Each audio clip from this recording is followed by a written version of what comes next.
Today in this video, we are going to show you a step-by-step guide on how to get Etoro debit card. Imagine traveling Southeast Asia, exploring temples and beaches, only to be frustrated by high foreign transaction fees. What if you could avoid these fees and benefit from competitive exchange rates? That's where the Etoro Visa debit card comes in.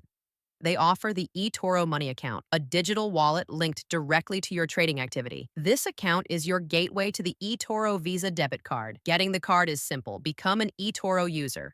Sign up quickly through their website or app. Verify your identity. Upload basic documents like a passport and proof of address for security compliance. Activate your eToro Money account. Easily done once your identity is verified. Check eligibility. The debit card is not available in all regions, so confirm on eToro's site. Apply for the card. Follow simple steps through the eToro platform. Once you have it, you can spend anywhere Visa is accepted, enjoy top exchange rates abroad, and seamlessly access your investment funds. Always check the latest details on eToro's official website. Thanks for watching.